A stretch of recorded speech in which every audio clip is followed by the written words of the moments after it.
budget. You know your pace, invested in the markets. You know what you can make. Keep your dough safe. That's only if you serious about these money issues. Do you wanna know how to make your money grow? Do you wanna know? Do you wanna know? New age money makers. You know it's in you. Make this paper. You know what it feels to make your money grow. It's for the future. It's that simple. Thank you so much for joining me. Over the past few lessons, we've been taking a look at Joanna's business. Joanna is quite lucky because her father is willing to lend her money to start her own business. Not everyone is that lucky. In today's lesson, we are going to take a look at capital. That is the money that we need to start and run a business. Hey mums, yeah, not everyone is as lucky as I am because not everyone's dad is as kind as mine. But then where do you get the cash if you don't have a generous dad? We are going to be looking at ways of securing capital in our next lessons. Today we're just going to be getting a clearer picture of what kinds of capital a business needs. Okay, so where do we begin? We already have begun. Remember the feasibility study that we did in the previous lessons? That's that thing that we use to check if our business idea is going to work or not, right? Exactly. Once we've done our feasibility study, we have one of three choices to make. 1, decide to proceed, yes or no. 2, if no, should the entire idea be abandoned or should we redo the feasibility study, making some changes to the original idea? 3, oh yes, and we use this study as a plan to proceed and complete a proper business plan. Okay, so we decided to proceed with my vegetable delivery idea and then we drew up a business plan. So what's the next step? Well, for now, you're still a high school learner, so you don't have very much time to run your business. However, if your business turns out to be really successful, then you might want to start thinking about expanding the business. You know, I actually was thinking about that. I thought that maybe my father could start working for me on a full-time basis, and then we might need to buy a delivery truck as well, because his car might get small. You know, the sky's the limit. Those sound like great ideas, Joanna. If you do want to expand, however, remember that you'll need to get good legal business and financial advice. Well, it's like you always say, Mampo, if you don't know something, then ask someone who does. Exactly. You still also need to get a business license. Once you've got a business license, then you'd also need to register your business and obey any laws that may exist. What kind of laws, Mampo? That will depend on your business. For instance, your municipality might have some special requirements and rules for business dealing with fruit and vegetables.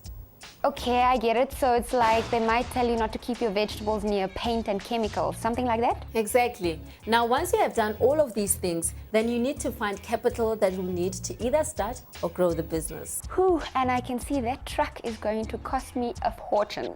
Well, that's not going to be your only expense. Remember, we mentioned that most businesses give themselves a year before they break even and start making a profit. Okay, I forgot about that. But then how do you keep running for that first year? During that first year, you will need finance to pay running costs while you're trying to grow the business to the point that you will be making a profit. Okay, so capital is not only about trucks and that sort of thing. It's also about how you're going to cover yourself for that year or so. That's exactly right. But that's not all. If you expand your business, you're probably not going to be able to keep running it from your home. Of course not. I want some flashy offices with nice furniture in a great location. Well, that's going to cost money. Remember that you can only run a business from premises that have business rights, and these can be expensive. Okay, so we need to include all of these in our startup capital. Exactly. Now, once you've found business premises that you think are right for your business, what do you need to do next?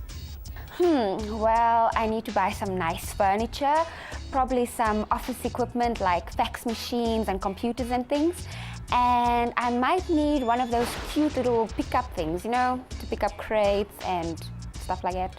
That's right, you'll need to buy furniture and equipment. I almost forgot, we'll also need a coffee machine and a nice big leather chair for the director, i.e. me. You need to be careful, Joe. It's important to work out what you need and what are just luxuries. A lot of new business people start off by buying far more equipment than they really need and don't consider the costs properly. They want everything to be nice and new and beautiful. Okay, you're right. We'll skip the coffee machine and the big leather chair then. Good idea. You have to remember all the lessons you've learned about being careful with your money. You have to think carefully and make sensible plans about the furniture, equipment, and fittings that you buy so that you don't waste money. Yep, we don't want to be wasting money now, do we? No, I don't think you do. Always remember that the more money you borrow, the more interest you have to pay back. So let's recap. What have we got so far?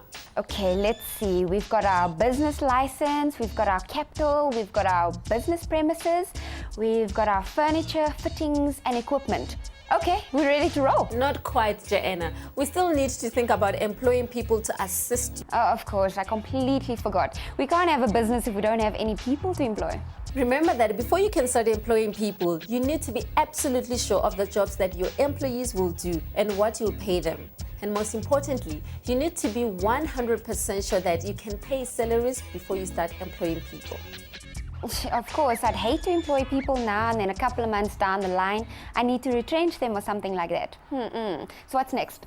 Next, you will need to purchase your first stock. Once you've done that, you'll need to start your advertising campaign. Advertising. Now we're talking. Come to Joanna's fresh fruit and veg store. With every potato you buy, we give you 2 free bananas and free delivery. Something like that. Remember that your advertising campaign will need to have been well researched when you do your marketing feasibility study for your business plan. Of course, Mampo, we are going to do this thing right. When you begin trading and open your doors to customers, you'll need to set realistic targets. Okay, but we looked at short, medium, and long-term goals in our feasibility study in the business plan, right? Surely we can just use those goals? You're absolutely right, Shaina. That's what the business plan is for after all. But remember that it is very easy to set unrealistic targets. It takes a lot of discipline and really good planning and research to set realistic goals. Research and planning? That's my middle name, Mums. All right. Well, now that the business has started, all the different aspects of the business must be carefully managed. The management of a business can be divided into the following functions. Purchasing, that is buying all the stock and equipment, making sure there is enough at all times, but not too much. Production, making sure all orders are made on time. Marketing, making sure that the advertising and marketing strategy is being followed. Financial, making sure that cash flow is positive and that prices are all correct and expenses are controlled. Administration, making sure that all the documents are filed and paperwork and communication is managed correctly. Public relations, making sure that people think your business has a good image. Personnel or human resources, making sure that all your staff are happy and doing their work properly and all the paperwork for them is up to date. Wow, that's a lot to think about, hey Mampo? How am I going to remember all of these millions of things? That's why it might be a good idea to appoint people to take responsibility for some of these tasks as your business grows. For sure, I'm definitely going to need some help. Lastly, the owner of the business needs to perform all the financial and management accounting. What's that all about then, Mampo? It's basically just your bookkeeping, which is making sure all the receipts, checks, and so on are correct, and reconciling the bank account. Okay, so that's not so bad then. No, not at all. And the difficult stuff like drafting financial statements such as the income statement, balance sheet, or income tax returns can be outsourced. That means you just pay another company to do all the calculations for you. Cool. So is that it then? That's it. Those are all the steps you would need to follow to expand your business. It wasn't so bad, hey, was it? Not a problemo. Thanks again, Mums. Ciao, ciao. That's all we had time for today. In the next lesson, we're going to be looking more closely at capital.